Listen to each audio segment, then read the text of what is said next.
bila ada hamba Allah Ta'ala, bahasa kitanya kapan seorang hamba itu ridho daripada Allah Ta'ala, maka berkata ia Rabi'atul Adawiyah, apabila ada sukanya dengan kalabaga itu seumpama sukanya dengan dapat nikmat berat nikmat.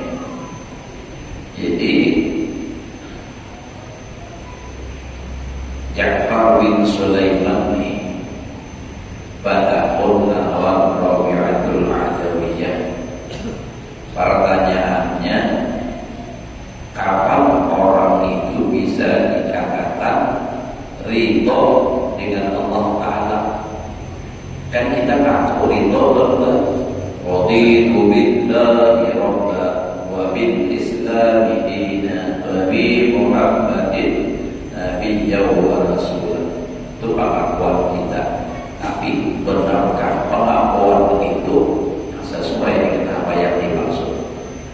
Sayyidina Ja'far bin Sulaiman pada lawan Rabi'atul Adawiyah, ujar Sidin, kapan seseorang hamba itu bisa dikatakan ridho kepada Allah? Maka menjawab Rabi'atul Adawiyah, ujar Sidin, apabila bergembiranya dengan mendapat musibah sama dengan bergembiranya dengan mendapat nikmat. Nah, kalau gembira kalau usah ditanya, paham bertahan kawal. Nah, ketika dapat musibah, ketika dapat bala, ketika dapat ujian dari Allah, lalu bergembira, itu sulit. Gembiranya ulang sama dengan gembiranya pada ketika mendapat nikmat. Kalau orang memang sudah orang yang ma'rifat kepada Allah, mereka itu pandangannya bukan kepada musibah, tapi mereka memandang di balik daripada musibah itu, sehingga bisa bergembira, bisa senang. Kita, tergantung aja. Kenapa? Sebab kalau orang memandang sehirnya bala, pasti sedih. Dapat ujian, kering, musibah, kehilangan, musibah. Mengingat memandang musibahnya itu jelas sedih. Nah, lalu kayak orang memandang orang yang dapat musibah dapat gembira, mereka orang-orang aulia Allah Ta'ala memandang dibalik daripada musibah itu. Kenapa? Sebab ujar Nabi, idza aqallahu bi'abdin ibtalahu. Apabila Allah mencintai, mengasihi dengan seorang hamba, pasti Allah balakan akan dia. Nah, jadi ini memandang bahwasanya bila karena bala itu berarti cirinya, tandanya Allah mencintai. Mungkin karena ada dosa yang tidak dihapus dengan ibadah, tetapi bisa terhapus dengan sebab bala. Jadi lalu apa? Gembira. Bisa juga bukan karena ini ada dosa, tapi kenapa ditimpakan musibah? Berarti untuk meninggikan derajatnya, mengangkat derajatnya, dan itu pun menjadi nikmat. Jadi pandangan mereka itu semua itu bukan bala. Orang-orang yang arifin menganggap semua itu nikmat. Kalau kita ya tidak bisa katakan nikmat kalau memang nikmat dunia. Tetapi orang yang arifin mereka memandangnya beda. Jadi sudut pandangnya itulah yang menyebabkan bisa jadi berbeda. Kalau ini memandang musibahnya aja sedih, tapi kalau ini memandang di balik musibah itu ada hikmah yang sangat besar, pahala banyak Allah Ta'ala memberi dan mengangkat derajat di sisi Allah dan menjadi kekasih Allah. Innallaha ma'as-sabirin. Nah, tadi tidak aqallahu bi'abdin ibtalah. Itu tandanya, cirinya orang disayangi lalu diuji. Nah, jadi kita kita berusaha ya Allah untuk supaya bisa memandang bala itu nikmat, sehingga kita bisa menerima minimal kita kada sedih. Nah, tidak larut dalam kesedihan. Kalau itu bisa memandang nikmat itu adalah memandang bala itu adalah nikmat. Artinya memandang bala itu nikmat, di balik daripada bala itu ada nikmat tersembunyi di situ. Lalu ingat menerimanya bisa dengan hati yang lapang. Namun kadang-kadang kayak orang wali gembira menerimanya.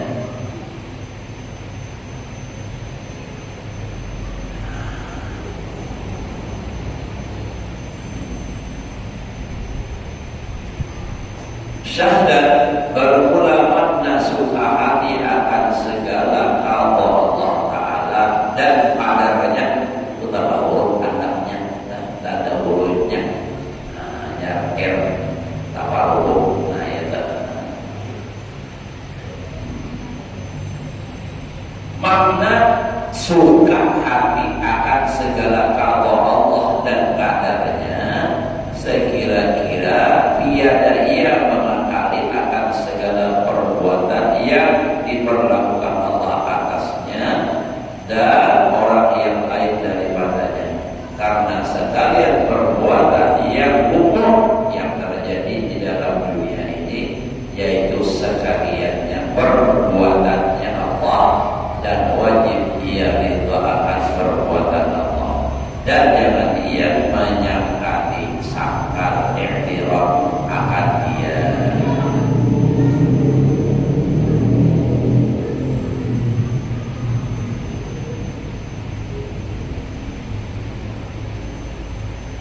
Jadi maknanya ridho itu artinya hatinya pada sangkal, menerima bala ujian tadi. Bahasanya itu ada kecewa, sangkal, ada kecewa, ada sedih. Nah, kita kan dapat bala ya kalau kecewa makan apa. Contoh saja yang paling nyaman dulu kayak malam tadi tuh, ya Pak, asik-asik belajar, maulidan belajar, mati lampu, nah adalah, gitu. Nah kayak Pak hati kita, bila memandang sepintas ingat mati lampu, apalagi asik nonton bola misalnya, pajak lampu bolanya pilih, nah berarti ya belum begitu ya jalannya. Tapi bilanya kalau mengambil hikmah dari pajak lampu itu, bisanya langsung memandang kepada ini adalah perbuatan Allah. Terserah Allah berbuat. Kenapa Allah mematikan? Ada ceritanya la yus'alu amma yuf'alu. Amma yaf'alu.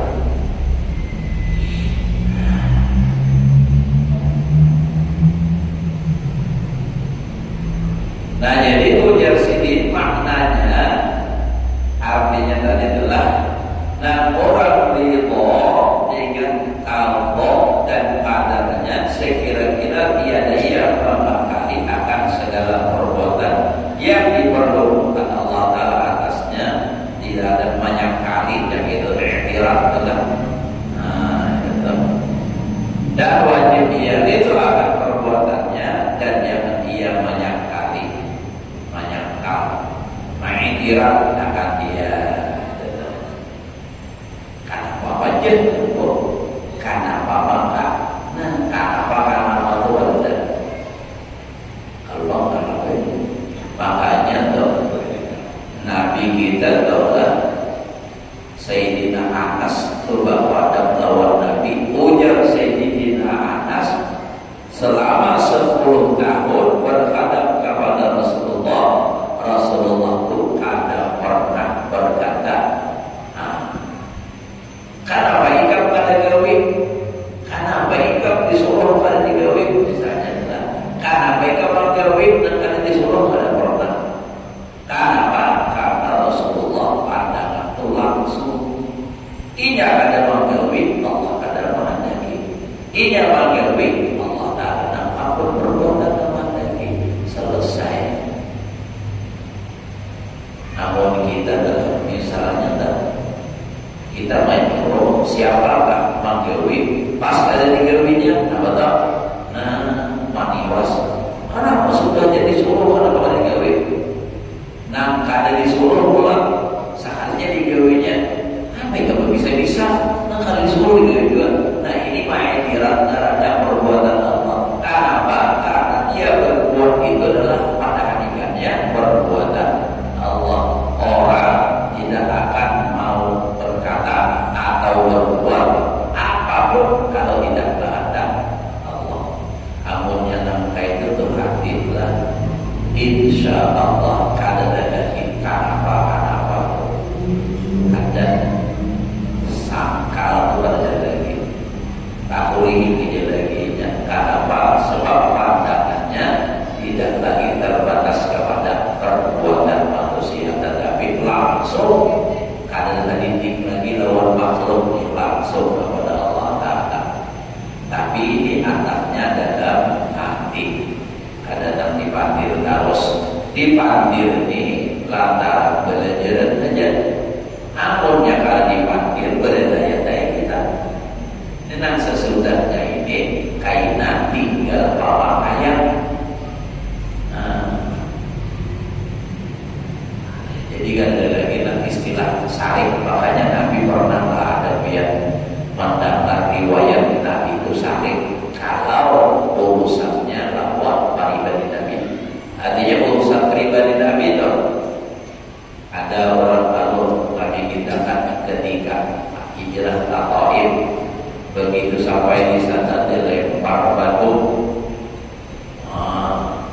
Adalah Nabi saling lalu paling ada, kecillah ada, mengeluhlah ada. Lalu bapak kenapa? Diberi untuk agama kenapa Allah mengirim kurang paling batu? Kada. Kenapa? Sebab Nabi memandang langsung ini perbuatan Allah.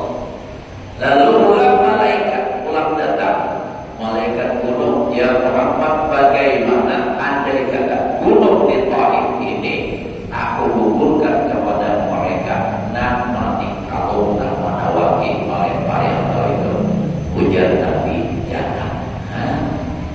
Kalau kita ada menolongi memahami itu, ayo langsung kepada kasih. Itu Nabi jangan ya Nabi. Seraya Nabi berkata, aku berharap dari mereka tumbuh keturunan yang memeluk agama Islam yang bertauhidkan Allah Ta'ala.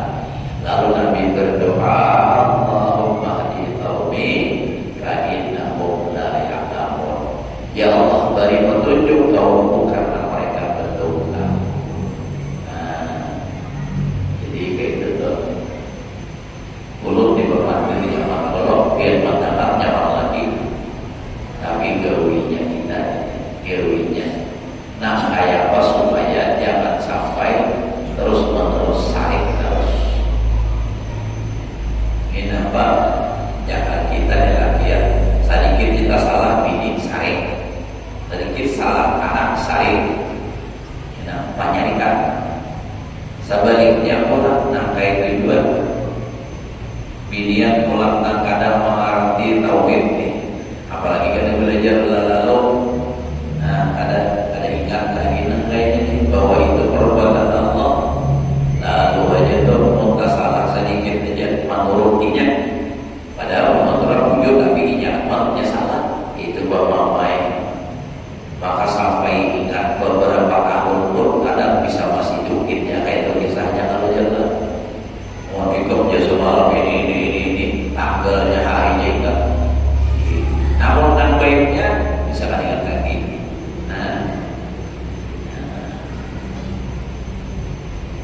Kalau ini punya tauhid, insya Allah artinya bujur-bujur mengerti dan bisa mengamalkan.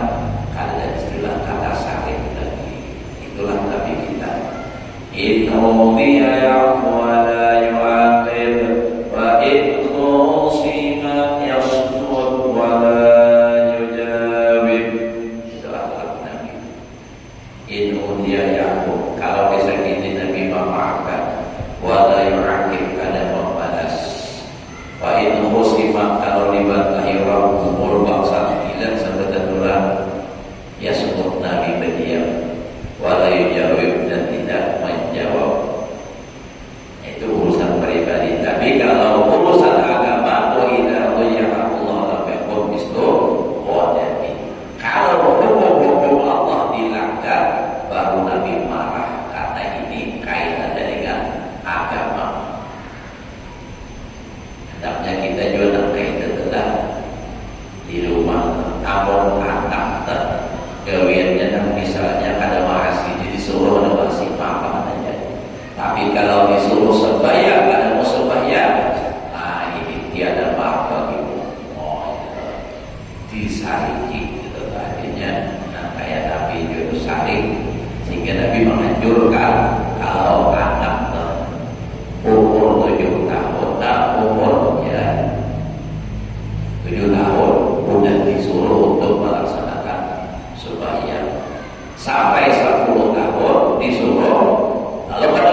Seperti kata Syekh Abu Ali Ad-Daqqaq rahimahullahu taala, laisa ridha annahu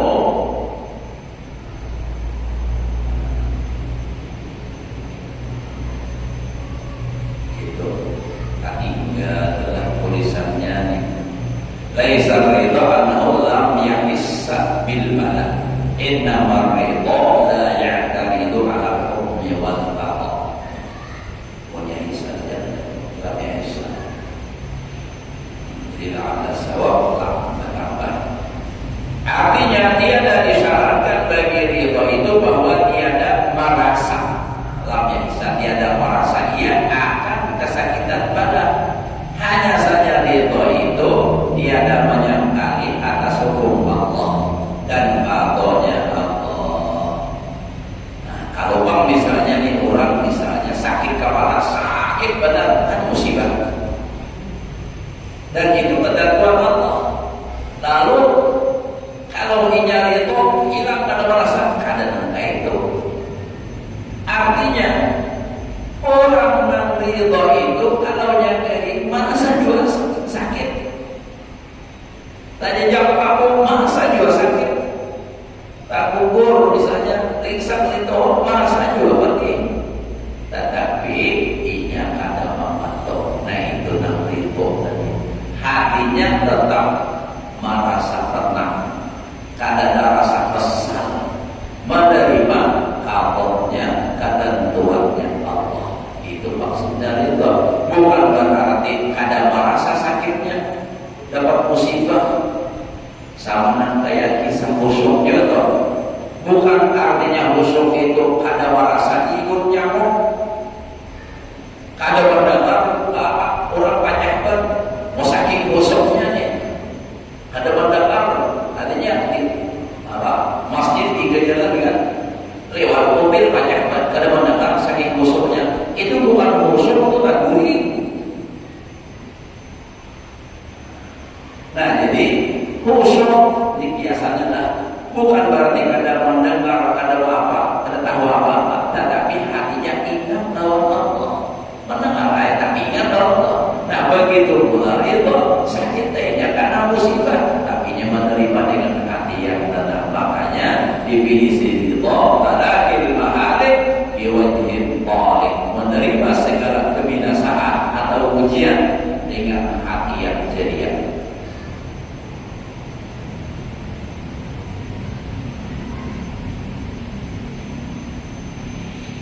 Artinya bukan yang tidak merasa dirinya. Karena apa yang merasa sakit paru, merasa sakit mata, merasa, tetapi ada mengiktiraf. Nah, kadang apa? Aku ini nangkai ini hanya terus macam-macam musibah.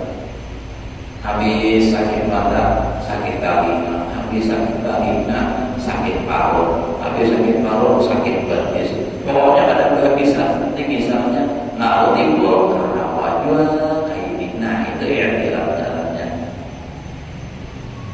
Atau orang di luar awal sebentar panas saja terus, wah hari kedua hujan panas terus. Nah itu kan meter perbuatan Allah Taala juga. Nah ada masanya pulang hujan terus semuanya. Ada kepalikan lagi tetap pasal hujan terus. Jadi Allah Taala itu salah terus. Menurutinya itu malamnya yang disebut dengan i'tiraf, menentang kehendak Allah Ta'ala.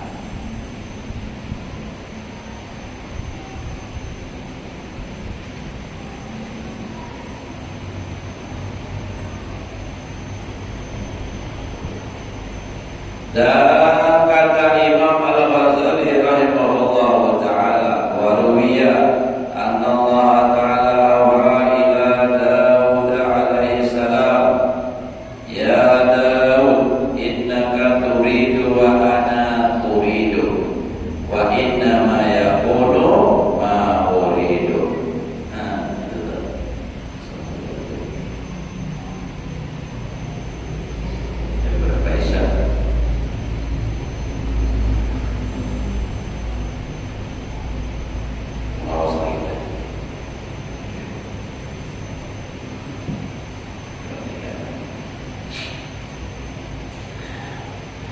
Nah jadi Allah Ta'ala mewahyukan kepada Nabi Daud, ujar Allah Ta'ala inilah, ya Daud,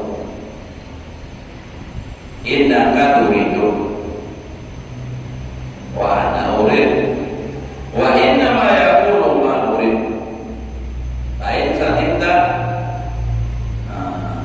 lima uridu salam tak taslim lima uridu kafaitu kama urid wa ilam taslam lam apa lama abtuka bima turid summa la yakunu illa ma urid. Banyak benar-benar. Ada lagi kata-kata yang lain, anta turid wa ana urid walakin la buddha bima urid, ujar Allah Ta'ala. Jika ada kehendak aku juga ada kehendak, tetapi kada boleh kada tetap kehendakku juga akan terjadi. Nah, hari ini Allah Ta'ala lawan Nabi Daud, ujar Allah Ta'ala, diriwayatkan oleh setengah ulama bahwasanya Allah Ta'ala itu berfirman kepada Nabi Daud alaihissalam dengan firman-Nya, hai Daud, engkau berkehendak dan aku berkehendak. Tadinya engkau ada bisa kehendak, aku jadi tak ada bisa kehendak, dan hanya saja yang ada jadi itu barang yang aku kehendaki. Jadi ini seorang kehendak Allah Ta'ala berkehendak, nah terjadi itulah apa yang dikehendaki oleh Allah.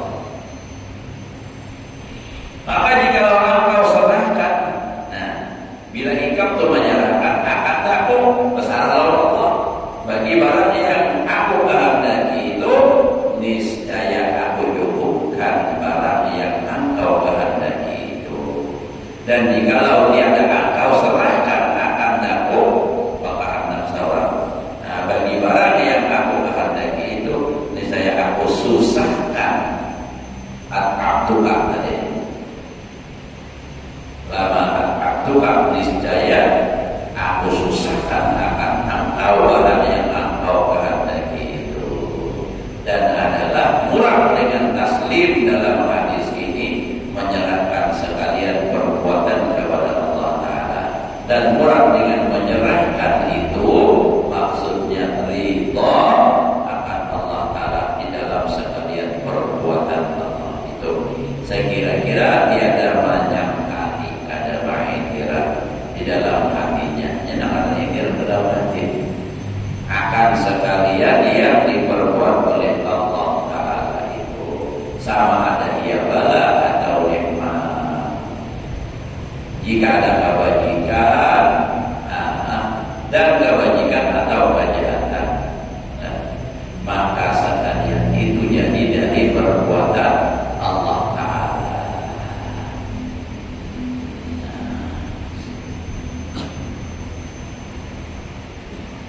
Jadi maksudnya menyerahkan kepada Allah artinya ridho dengan apa yang diperbuat oleh Allah.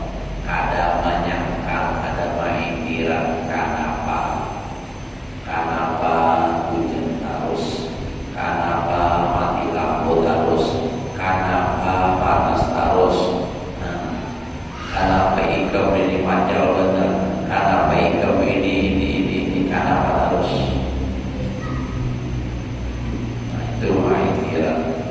Kalau orang nak ridho,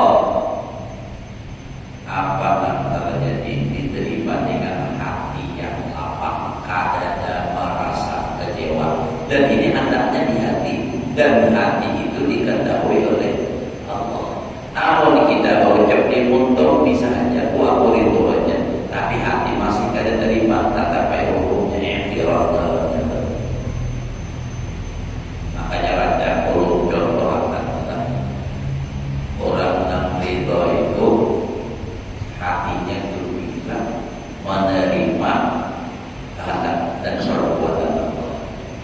Misalnya, ya Allah, orang itu berisi ayam atau burung, disayanginya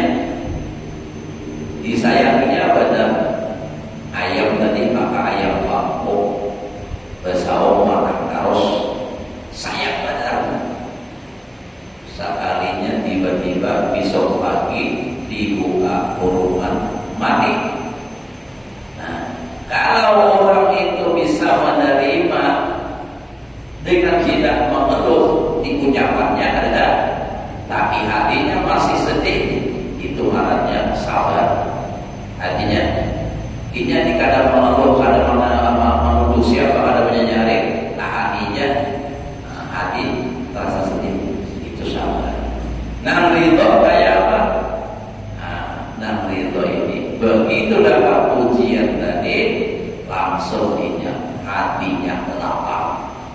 Begitu buka kurungan ayamnya mati, hatinya ada sedih. Karena apa? Karena inya memandang sisi baiknya. Lalu inya berkata, tampil aku mau hidup, ada buyung lagi mau mati, nyaman benar. Namun kita tahu murni ke paranjang, saya buat bapak paranjang 2 juta. Jadi buah kurungan sekalinya nambah. Ada ular sawah di dalamnya, paruhnya bangkak.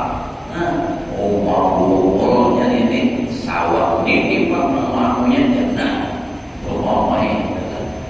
Padahal sawah ini kan bisa jual Allah Taala kada menghendaki. Jadi memang berat hati ini melalui proses latihan hanya bisa kita awal menerima.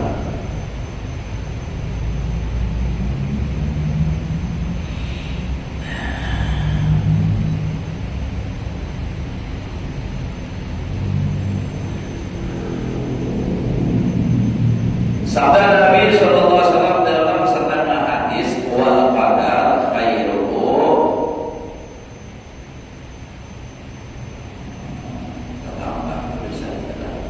wal qadaru khairuhu wa syarruhu ada balikam. Apa wa syarruhu ana balikam Nabi itu apa? Minallahi ta'ala. Artinya adalah qada dan qadar sama ada kebaikan atau kejahatan itu jadi dari perbuatan Allah Ta'ala. Jadi baik dan buruk itu sama kebiasaan Allah pada hakikat. Di hakikat anaknya di hati. Nah, orang Tuhan kebaikan hati kita ingat ini Allah dan ampun perbuatan dan mengawi kebaikan. Ada orang berbuat maksiat jahat. Nah ini pada hakikatnya Allah Ta'ala juga, tetapi zahirnya aja manusia. Maka dari itu kita kadang awal bangun malam kurang benar. Karena firman Allah Ta'ala la wujudkan bersama la yas'alullah amma yaf'alu wa hum yas'alun. Ada dalam rasanya ada la yas'alu amma yaf'alu wa hum yas'alun, rasanya kayak itu aja. Kata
itu berkata, bagiku bagi sesuatu yang tiada aku perbuat itu, mengapa tiada aku perbuat akan dia?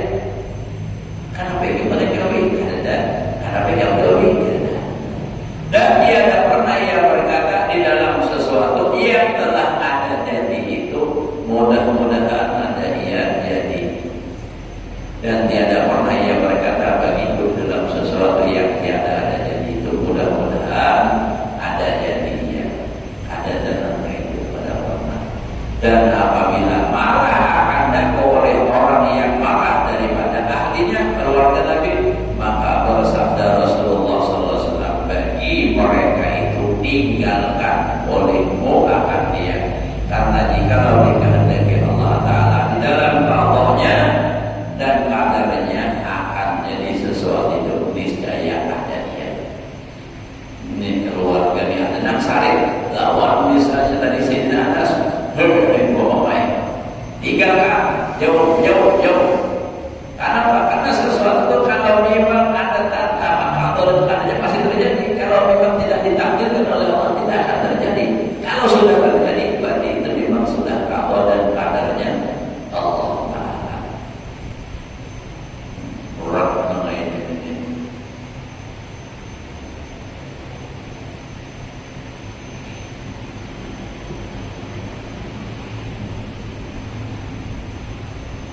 Syarat diketahui dulu bahwasanya dia adalah sim daripada rida akan Allah Ta'ala itu, dan qadanya itu ridha akan maksiat. Ini masalah ridha, ini masalah rumit, ini masalah ini rumit dan orang-orang makin salah tadi bagi orang. Jadi ujar presiden di syahadat tadinya kita disuruh perhatian ketahui olehmu bahwasanya kada mesti, artinya namaran ridha akan hukum Allah dan qadanya Allah Ta'ala itu ridha dengan maksiat. Kalau Pak gawi maksiat memang misalnya kan supaya masalahnya itu aja karena memang Allah Ta'ala juga mentakdirkan. Nah, Allah juga menentukan ini ngarannya ridha dengan maksiat, bukan demikian. Kenapa? Ridha bil maksiat. Maksiat itu kalau ridha dengan maksiat itu hukumnya dosa. Allah akan menyuruh. Nah, makanya Pak. Nah, ini kan maksiat, kufur. Karena segala maksiat dan kufur itu ada baginya dua jalan. Satu jalan kepada Allah Ta'ala, itu sekira-kira kufur dan maksiat itu jadi daripada qada Allah Ta'ala dan daripada qadanya, maka wajib atas kita ridha jalan ini.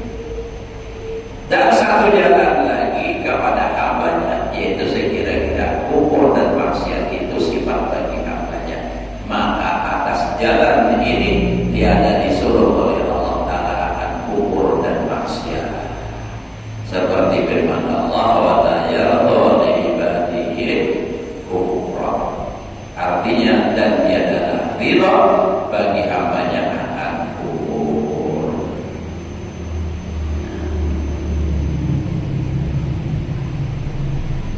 Ya, kayak apa ini?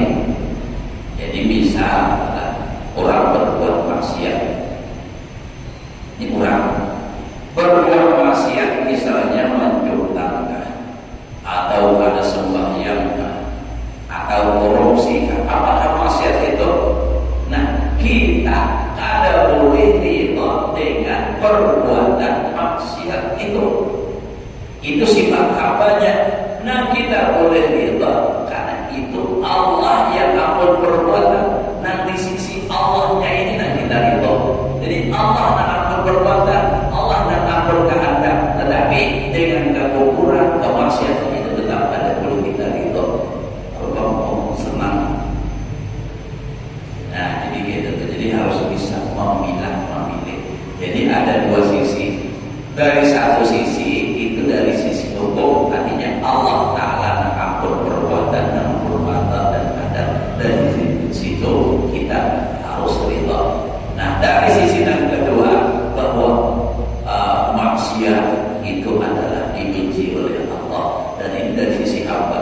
itulah kita katakan itu. Jadi dengan perbuatan maksiatnya kita tidak setuju, kita tidak ridha.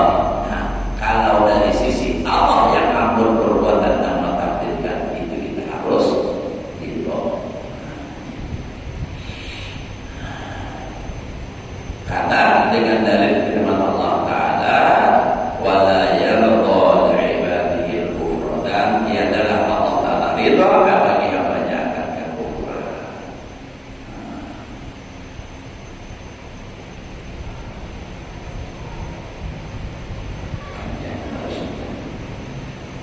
Firman Allah Ta'ala begini, inna Allah la ya'muru bil fahsya. Ini sahabatnya dari maksudnya, artinya bahwasanya Allah tiada menyuruhkan hambanya itu dengan berbuat kejahatan, dan tiada menyuruh akan berbuat segala yang murka, yakni segala maksiat, karena segala maksiat dan kufur dibangsakan oleh syara kepada hambanya. Sekira-kira adalah maksiat dan kufur bagi hambanya, dan adalah ia alamat orang yang dibenci akan dia oleh Allah, dan alamat orang yang tiada ridha akan dia, disiksa di dalam api neraka. Dan taat dan sekalian kebaikan itu alamat orang yang diridai akan dia oleh Allah Ta'ala, dan alamat orang yang dikasihi akan dia, dan alamat orang yang hendak dimasukkannya ke dalam surga. Ketahui olehmu bahwa segala saudara yang menjalani akan jalan tali sufi, yang menyampaikan ia kepada ma'rifat Allah Ta'ala bahwa adalah mahabbah dan ridha itu makam yang terlebih tinggi, yang martabatnya terlebih tinggi daripada segala makam dan daripada segala martabat orang yang sakit, seperti yang dinyatakan oleh Imam Al-Ghazali rahimahullah ta'ala dengan kata. Nah, sampai sudah di batas kita.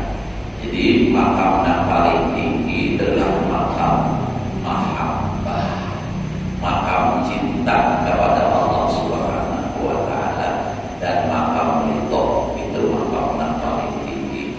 Jadi kalau bisa adalah kita ibadah sembahyang.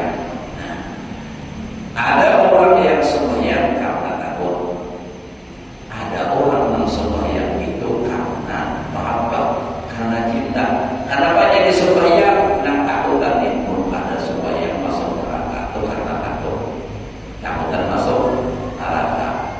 Ada orang yang sembahyang karena sembahyang karena cinta kepada Allah, karena banyak cinta, karena nikmat Allah banyak pada lawan diriku. Nah, jadi Allah Ta'ala sangat mencintai lawan diriku, aku pun harus membalas cintanya Allah Ta'ala. Jadi kalau beribadah dengan dasar takut, itu malah menggeraknya rasa terpaksa karena takutan. Kalau beribadah dengan dasarnya mahabbah, rasa cinta, itu semangat. Ya bahagia.